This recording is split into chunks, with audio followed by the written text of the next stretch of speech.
learn like calligraphy while we talk about our case today? Yes. All right. Do you know what day it is? October 17th? 18th? It's January 16th, 2009. The day. The day the crime was committed. Mm-hmm. In Chattanooga, Tennessee. Yes. So literally in our area, this, I feel like we should tell, this is a current ongoing case. There's a trial that's happening in a couple weeks. So we will be updating as things go on with the case. But I think we'll share a little bit of our opinion. I think it's hard not to. Yeah, I think for this first one that we've been talking about and researching for what seems like a year now. Yeah, it's honestly been a long time.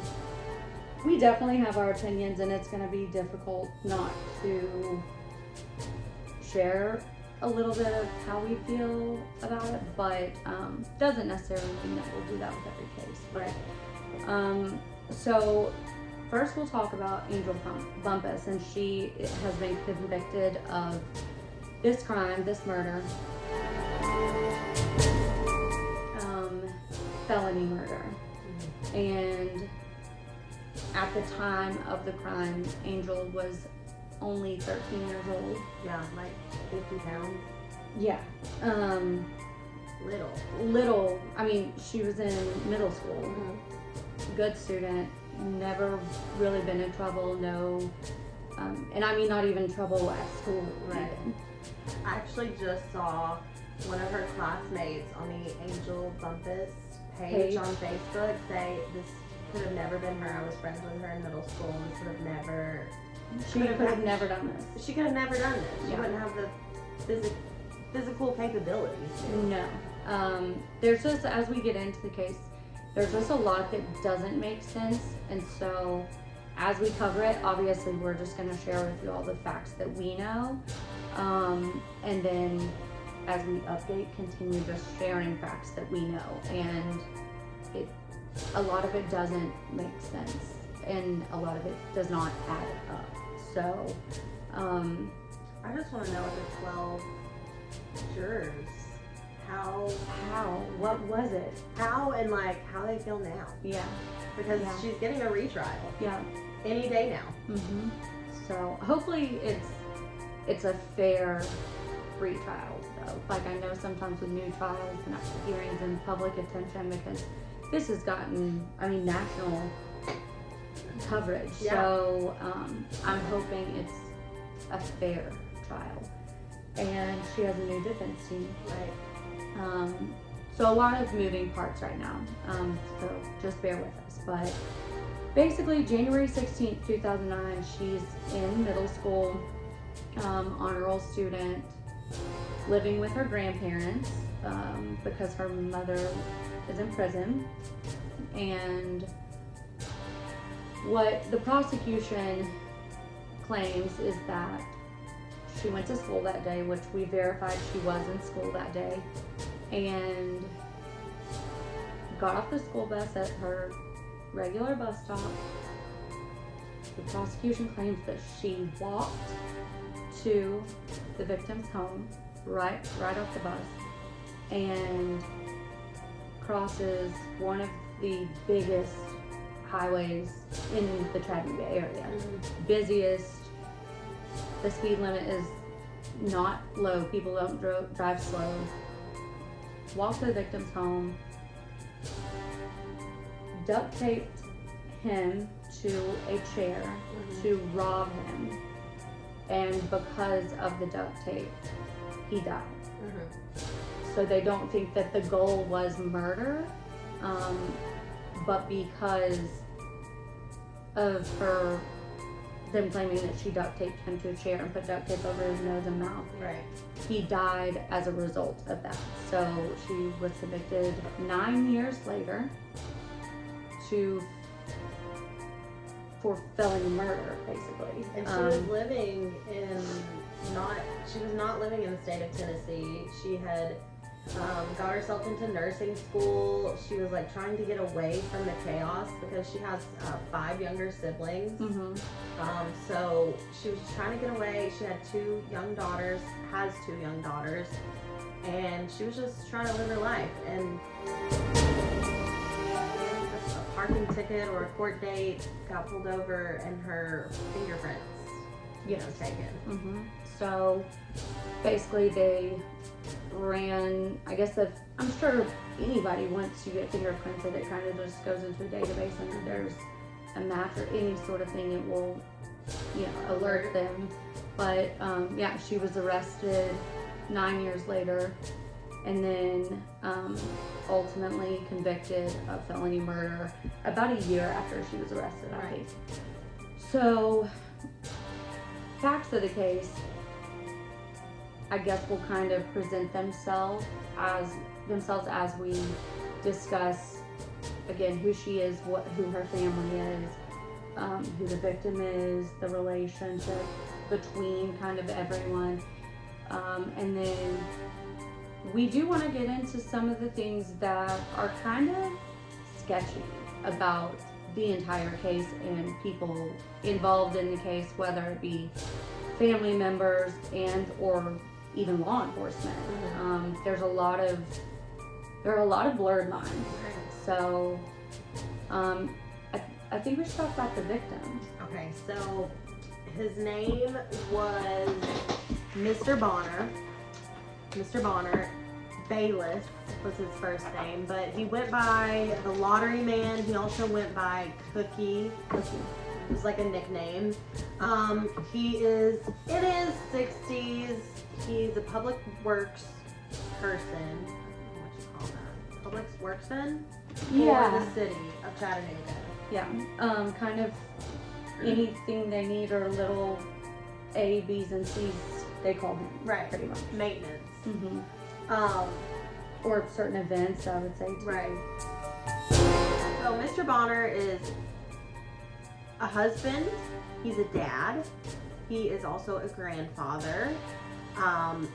And he, to sum it all up, I mean, he's like a regular guy. I mean, he works hard, plays the lottery, so he got that nickname. He also has a little side hustle. He sells weed on the side. And what draws a line between Mr. Bonner and Angel is Angel's grandparents, who she's living with. And the grandfather did some work around Mr. Bonner's house. He was a handyman. He would fix things up for him. Mm-hmm. He would help him out. He might, dabble in his side business. And the grandmother also knew him through his side business. So they knew each other. But, everything that we found out about it, it's not like he was like some major drug dealer or something. It was just, I got some pot, you need some pot. Yeah. Like, that's it. Yeah. Nothing. Yes, it's against the law, but nothing major or crazy that a normal older gentleman, I would not say that that's just extremely rare, right. for that side business to be taking place. Right. He was 68 years old. And remember, keep in mind, Angel is 13. She's a 13-year-old girl. She's very petite, pretty slim, and by no means super tall or anything. I would say probably you're somewhat on the smaller side of average for a 13-year-old girl, on a more petite size, because I know I was really small. Yeah. I'm still very petite, I'm just baby size, so I feel like she's on the more petite side as a 13-year-old, and he is an average size, working man, healthy 68-year-old man. Yeah. So that's for me one of the main red flags, because I would not be able to, I would bet I wouldn't be able to overpower most 68-year-old men as a grown woman. So to me, that's the first, like, opens my eyes and my ears, because I'm like, hold on, that doesn't sound right. Right. We also have the duct tape, like, that had the fingerprints. So for me too, there's, as we're talking about the grandparents, Angel spent a lot of time with her grandfather in the garage. He's a handyman, of course. Yes, like. and so she would just like play around in the garage while he's working on stuff, and use, you know, his paintbrushes or his duct tape or his tape measures or whatever the case may projects, you know, or just arts and crafts like we like to do. Yep. And so basically, when she was fingerprinted, the alert was that it matched one of the sets of fingerprints from the duct tape. And that's not the only set of prints that they found. Those were just the duct tape. The prints on that were the ones that matched Angel. Right. There were several other people's prints on the duct tape, because it's easy to, you know, rip off a piece of tape and rip off too much and roll it back up to save the tape. Yep. So it's very plausible that my fingerprints are all over a crime scene somewhere. That makes me very scared. Right? Right. Me too, because I am the craft queen. Yeah. And I'm like, I have so many things that I use, but then we'll go and use it doing something else. Yeah. So I'm like, oh my God, it's so scary. So scary. But even the grandfather testified to that in court, that she was constantly in the garage with him doing stuff. And so it is extremely likely that her fingerprints were on that duct tape from being in the garage with him. And it's just not, and I mean, he was the handyman at the victim's home. So a lot of his tools and things were back and forth between Angel's home and the victim's home. Right. And I think it's good to note that that could be a theory, them, you know, him maybe either leaving the duct tape there by accident or, you know, have it working there, whatever.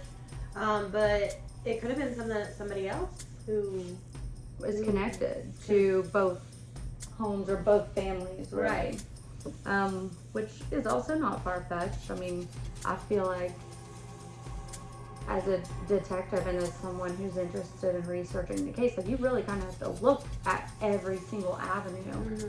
And it's very likely that there were a lot of people that had access to that duct tape, whether it came from Angel's home or whether it was already at the victim's home. So there are a lot of plausible ways of thinking as it pertains to the duct tape.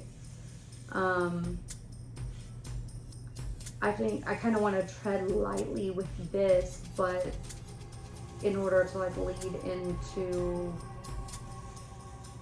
some of the other things, I know we mentioned that her mom was incarcerated and had been Google Tamika Bumpass. She had pled guilty to a large number of crimes and serving a sentence currently. But a lot of people in Angel's family, they're very well known by law enforcement. Especially her brothers. She has, like we said, 5 siblings altogether. They're all younger than her. Yeah, she's the oldest. And in just research of this, we just looked up the name, and it is a very common name that we see. And then in sleuthing, we, you know, found these people on Facebook because we're in this area, and I think that's what makes this so unique, is that we can, like, if we're not friends with, like, mutual friends with these people, we're gonna find them. Yes. You know? Yeah. And we found some really interesting stuff when it comes to her brothers.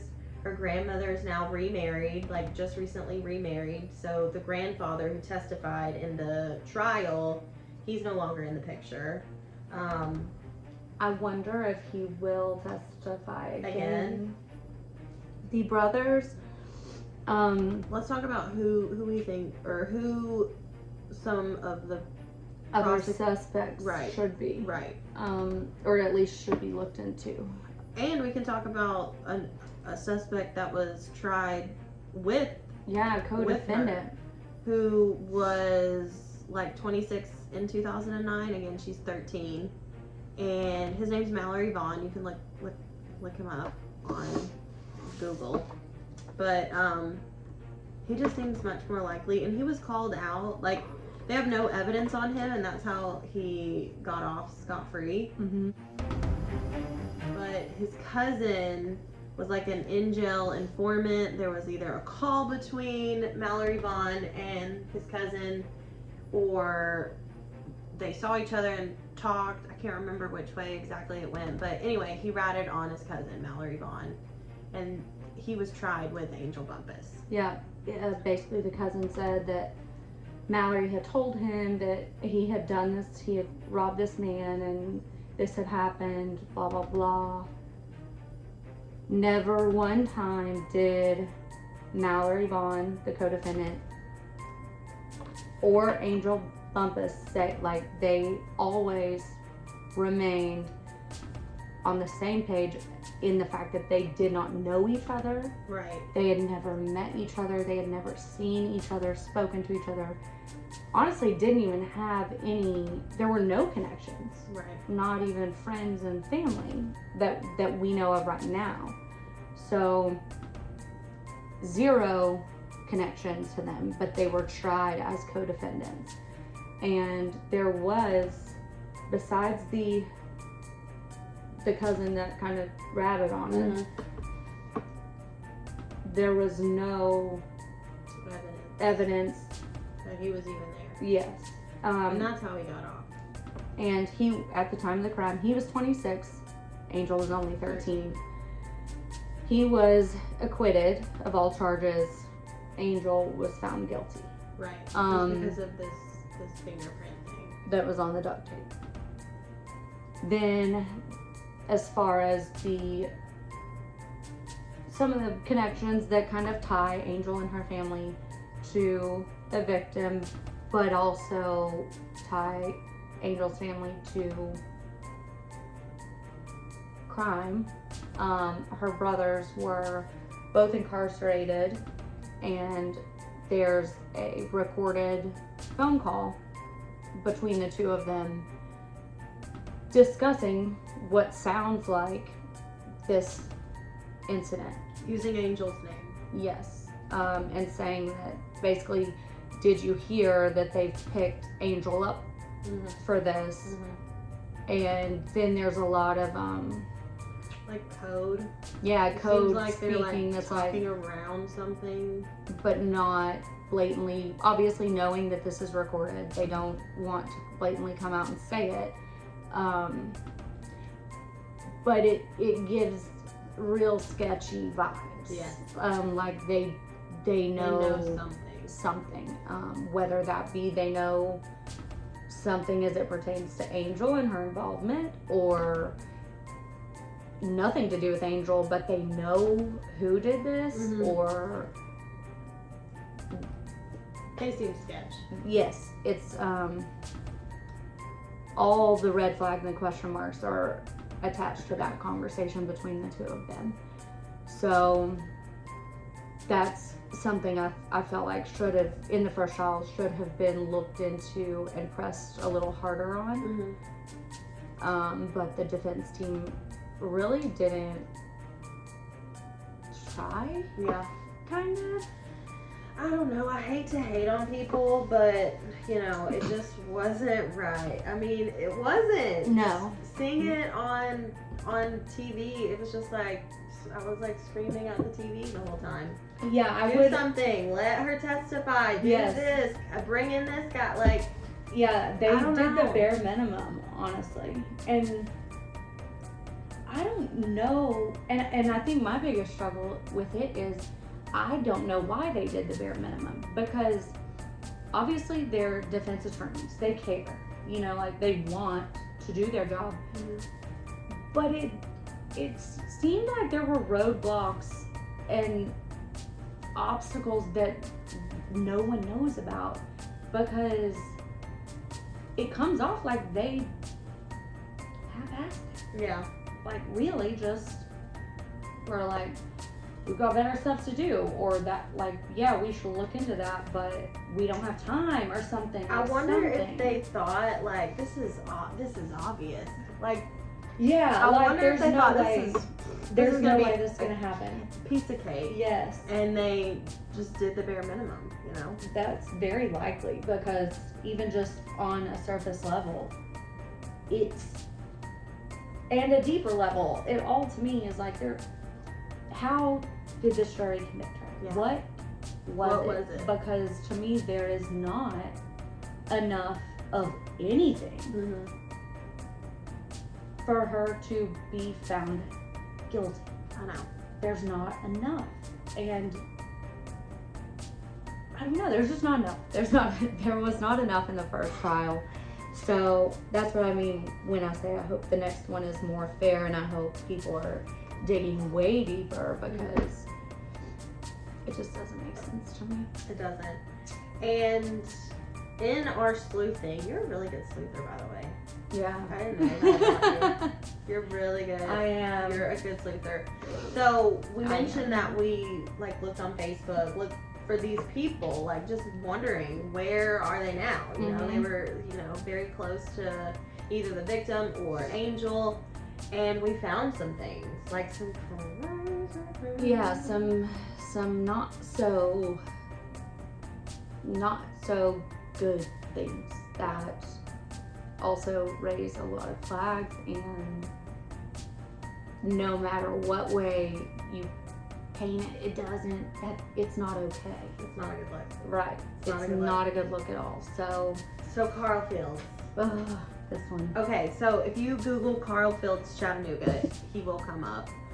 He was a police officer for the city. He is no longer. He was found, I think his official charge was like tampering with a witness or something. He was like texting a witness that had come to him for help, had, you know, called the police, or he was like it's just inappropriate. It's obviously lots not of something inappropriate conversations, relationships, especially as it pertains to like a case and evidence in that case, just straight up against the rules. crossing the line in a major way. Yeah, not in a way that's like, no, in order to do my job, yeah, I might have to explain this, but I need to do this. Mm-hmm. Like, not like that.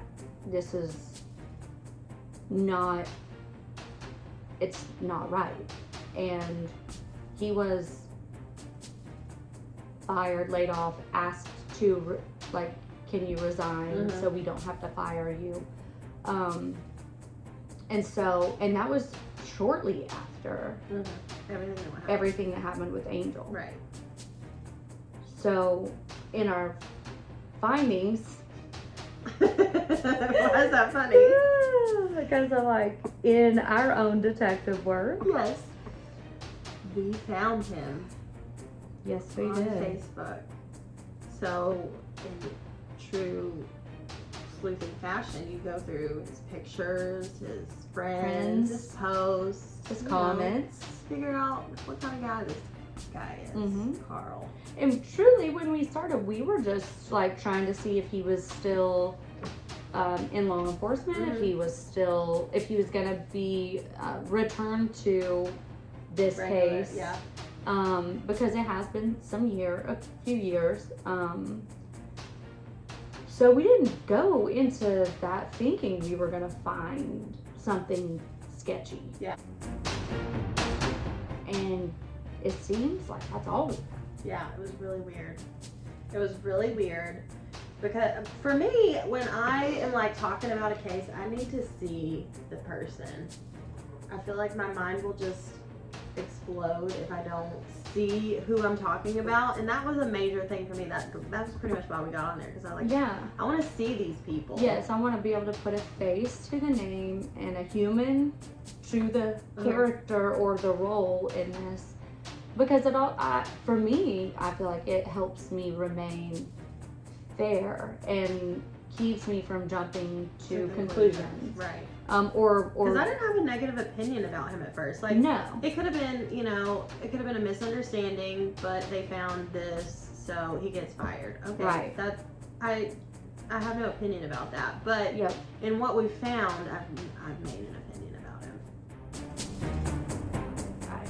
So we found, because we were just, you know, looking at his friends and, like, you know, seeing if, because I know a lot of cops and I know a lot of police officers in the area. Same. And we found, so we just looked up Bumpass. Mm-hmm. And what do you know? Her two brothers show up. As friends of his. As friends of his. And we found out that, are they about the same age? Yeah, they're close. They're close, right? Mm-hmm. They were either knew each other at the time, or no, because if they were close, they're like a year and a half apart from each other, and there were also other people that the former detective was friends with, that they were friends with. Right. There were several connections between this officer, who's no longer an officer, and Angel Bumpass's brothers, and it was just like, and why they were friends with each other on Facebook makes no sense, and not like that's not okay. That's not a smart thing to do. And I remember looking and trying to see, like, maybe because he's not in law enforcement anymore, and he feels like Angel is innocent. Mm-hmm. Maybe he is helping, trying to assist in, like, doing some PI work or something for her. But that's not. That's not the case, and there's nothing that says that that's why. Right. So it's just one of those, like, it's just inappropriate. Mm-hmm. And he has a pattern of that.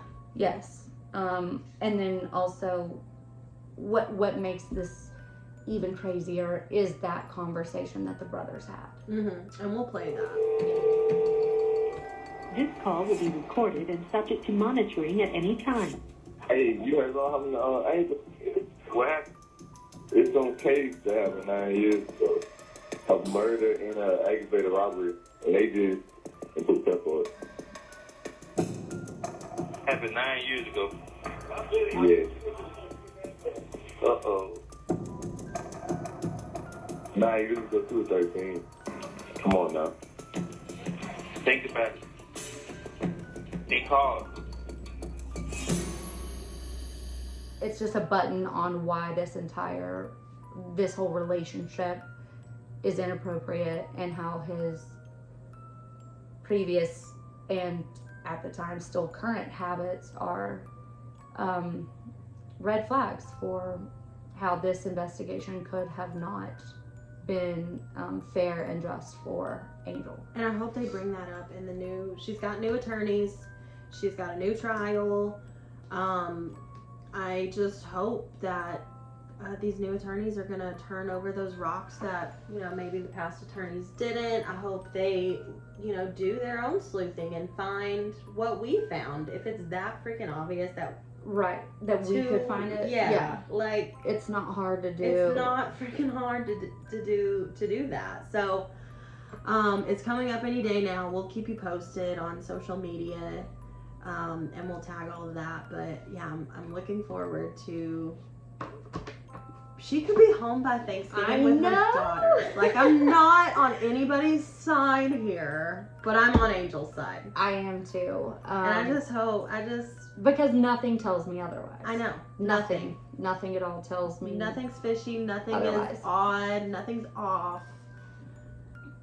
Yeah. I'm glad that if nothing else, she gets another chance at Justice. A fair trial. Yes. And we're gonna do our best for at least one of us to be there, if not both of us, to be there for the trial.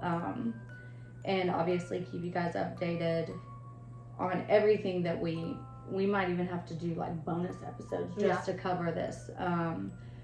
But moving forward, we're gonna be covering cases, cold cases, missing people, murder, homicides, Right.